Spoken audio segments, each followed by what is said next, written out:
Hi folks, today we're going to take a look at Travis Hines, where he's going to tell us about the big money he spent on his bench warrant printout and his thoughts on what he's going to do next, even though, well, I'll save my opinions for later. But before we start today's video, as always, a big thank you to all of my current and new channel members and subscribers. Without your guys' continuous, ongoing support, I couldn't keep this channel going, so I want to thank you all personally from the bottom of my heart.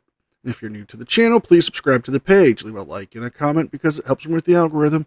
Don't forget to check out my second channel, NCR Movie Network, and the Shittown Florida Man Power Ranking Podcast. Episode 10 is out right now.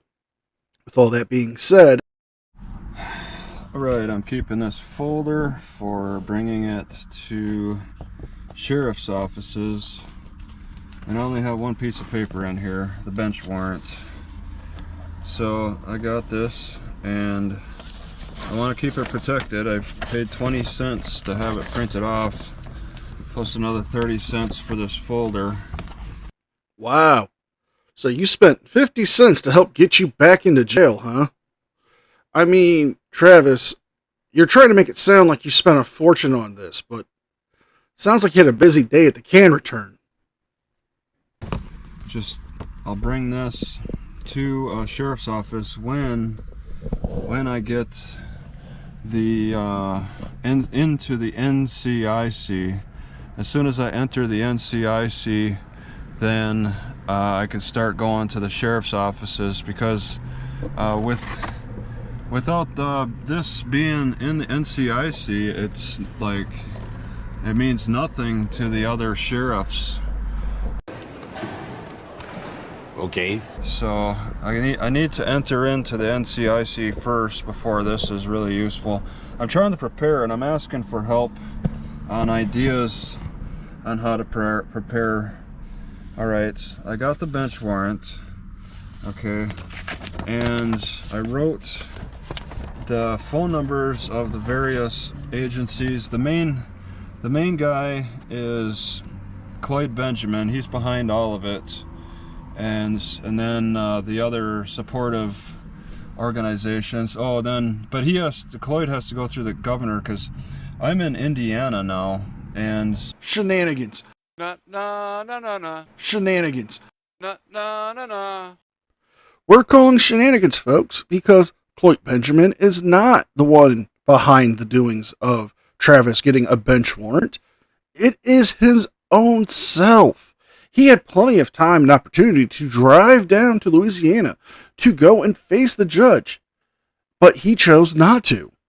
As I had specified earlier this month in a video, that I actually talked to Travis in his side chat, and I asked him, was he going to go to court? He said no.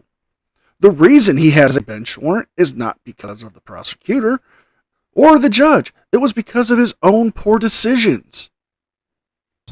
I'm gonna I get pulled over, or I get stopped by cops so much that I need to just start visiting police stations, maybe other prosecutor offices in the courthouse, and then the sheriff's offices, whichever is convenient. Is this just a genetic thing with you? Is it congenital? Did your mother drop you on your head when you were a baby? I'll ask them. I was asking before my warrant came out what cops thought, and some seem to have brushed it off, but that was in Michigan anyway. Now I'm looking at Indiana, which might take a different approach, a more stringent approach along the lines of Louisiana. I'm not sure.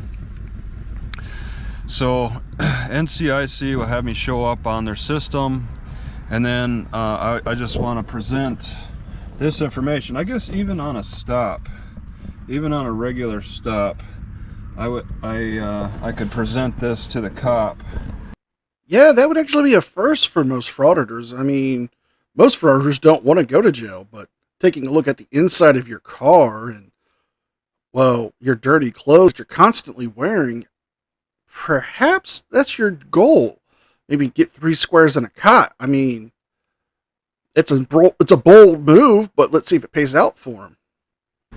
If they want to really search me for a warrant, they'll be like, it's right here, all the information's right here.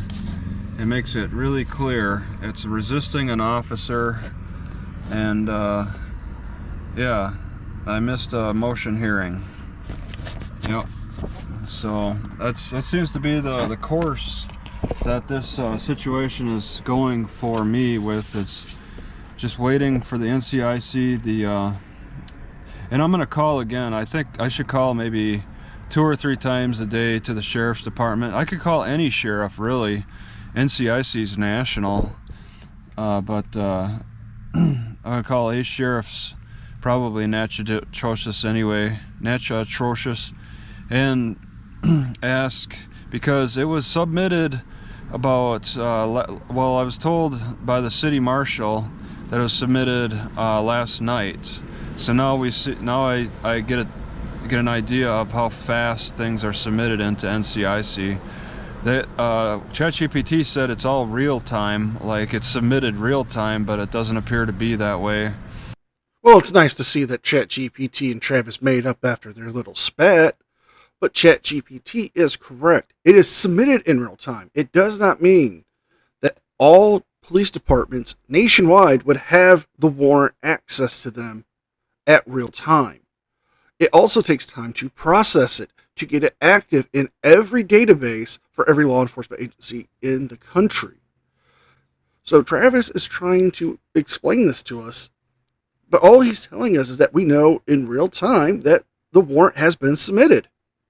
With my experience, so I want to call multiple times, because if they're using this, if they're saying the standard is in real time, well then I don't wait till tomorrow, because it could be later today. It sounds like they're trying to establish a really fast process of this whole thing. The city marshals have access to that system. They can input anybody's name, and yeah, the city marshals knew about my warrant Friday. The judge knew about it right away, Judge Barber making the decision. I don't really have contact information for him. His name is mentioned in the warrant, but city court should suffice for that, for contact. And that could speed things up. Maybe a fax number might help. I don't know. But this can explain things, make things a little bit more clear to whatever place I have to surrender to by having the paperwork, because it sounds like they have to wait on the marshals. The marshals are the one carrying this warrant and the city court, but it's the marshals. Well, no, the marshal said he shares it with other agencies, and maybe the city court will too. This guy is fucking stupid! Or the city court shares it with everybody. It's public information. But the marshals want to say that it's illegal. Marshal Williams, he wants to say it's illegal to share that public information. But he's thought a lot of things are illegal that are not. So it's really hard to give him a lot of much credit. But he's the elected city marshal. So yeah, it's too new to be in the NCIC, but yeah, the judge started out, the prosecutor and judge started it, and then the city marshals knew about it right away, and then they inputted it pretty quickly. From Friday to Monday evening they inputted it, and then now it's a matter of it being widespread on the NCIC. There is so much dumb to unpack here, but let's start off with this one. The judge and prosecutor did not start this. You did. They just finished it when you decided not to show up to court. And NCIC does have it submitted in real time. It's just taking time to process to the databases of all law enforcement agencies in America. If you're so desperate to go to jail, why don't you just turn yourself in, walk into the nearest police department or sheriff's outpost or sheriff's station, and say, hey, I have an active warrant. Here it is. You can verify it through this county or this city. For all the sheriffs, all the law enforcement to see it now, and pretty much dispatch. I need to contact dispatch, but I didn't quite get their phone number, so I have to go through the sheriff's office again to be patched over to dispatch, because the sheriff's office cannot access NCIC. Only the dispatch can, as far as I understand, in Louisiana.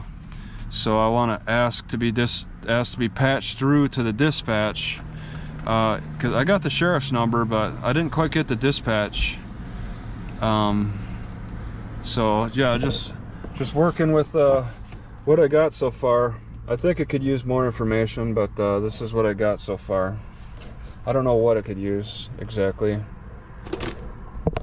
And that's where the video ends. What Travis could use is a reality check, some clean clothes, and a hot shower.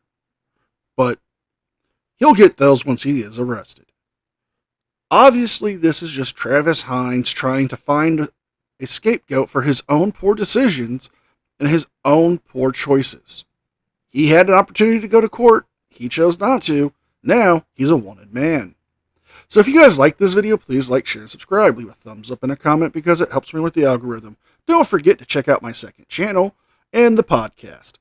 With all that being said, be well, and a special thank you to all members of the news team. Without your guys' continuous, ongoing support, I couldn't keep the channel going. So I want to thank you all personally from the bottom of my heart.